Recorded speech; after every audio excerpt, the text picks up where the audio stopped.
Later on this story as well, but what's up, what's happening? This big K, we back in the stand. K too good, he sleep with the coulda. I ain't gonna lie, January is just like literally the stories I was late on where I kind of missed. I'm just coming back around with the street sweep. I'm just coming back. I'm sweeping it up. Back in the Rolodex, and we about to talk about it. Anyways, we have thoughts from the Joe Budden podcast, and the podcast did remind me because basically they was talking about, or Amani, who was part of the Joe Budden podcast, brought up like, hey, listen, I know there was some personal shit in there, but like we really gotta sit there and like, yo, we kind of shit on that record, but that record was tough. We shit on that nigga too much. We like, I get it, whatever have you, but we was shitting on him unnecessarily.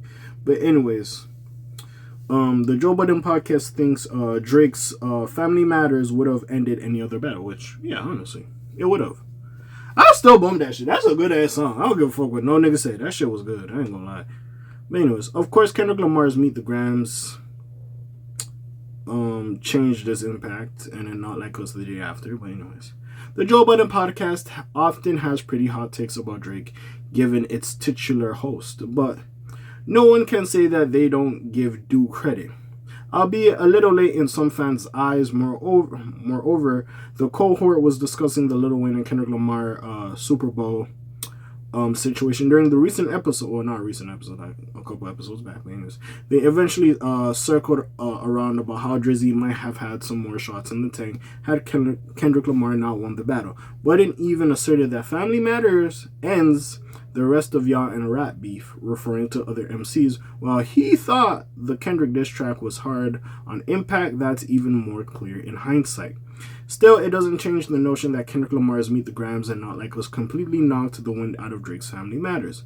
The Joe Budden podcast conversation around this begins around the 3:15-minute mark of the Twitter clip below. There's still a debate over who won the beef, especially with the Six Gods, UMG, and Spotify petition in consideration. There's another aspect that the podcast recently discussed with a wide range of implications.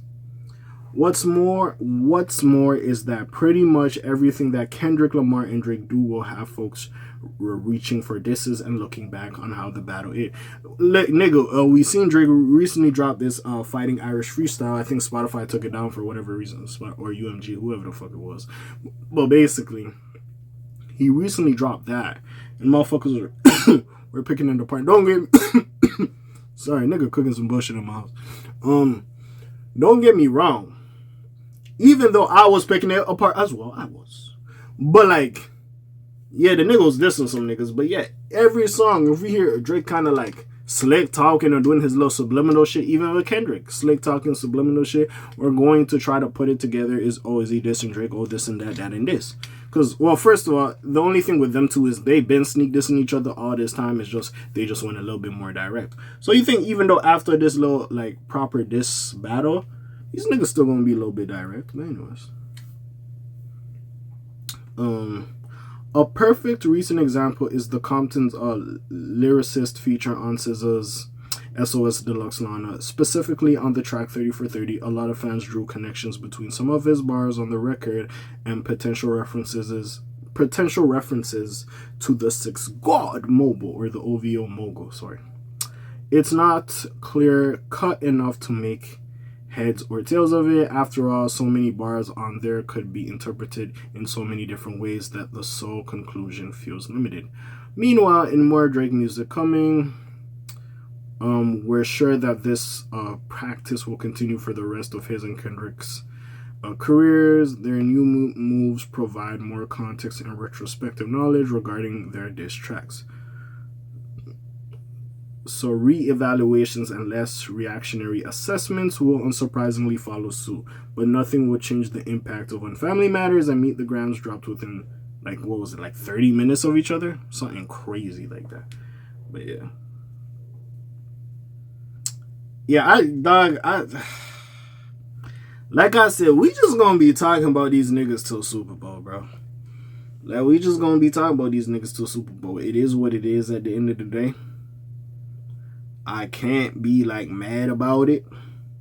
We just gonna be talking about niggas. At the end, it is what it is.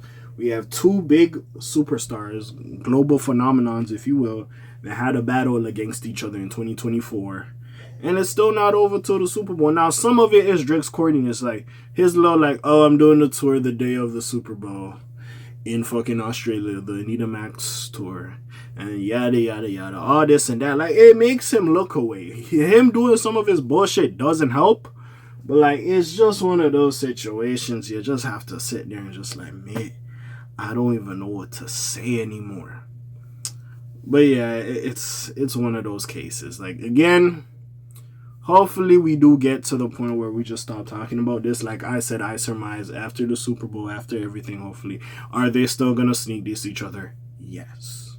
Them niggas have real issues. It is what it is. But we'll see exactly what goes on with these niggas. But yeah, that's really all I gotta say about this topic at some point. Now, with all Drake UMG shit, we'll see exactly what happens. Because will it change the perception? Maybe. And maybe that's round 2 instead of the rap battle of round 2 that niggas were expecting. Round 2 might be this fucking UMG Spotify lawsuit that Drake got. It was pushed back, I believe. So we'll see what happens with that. Well, did it get pushed back to like January or some bullshit like that? Maybe it did. But anyways, we'll see exactly what's going on with that. But until then, yeah, we'll just, I guess, wait and see. Fighting Irish just came out, so we'll see what the fuck that does. But yeah. Besides all that, it's your friendly neighborhood K.A. signing off for today. The Black TJ Delweller doing this thing. My name goes like Quasimodo. Hit like, subscribe if you want to hear a little bit more though. Also, before I go, like, listen, it didn't help that Joe and Drake weren't seeing eye to eye and they had their little static or whatever. So sometimes when Joe was speaking on certain shit, I'm like, nigga, you do come off as a hater when you speak about that nigga. You do sound like you hate that nigga. So some of your shit does not sound as credible as it would come in from certain other niggas. Yes, it sounds like there's hate in there. But anyways, besides all that, like I said, hey, I'm signing off for today. Shalom, Zoom, Peace, Els gang.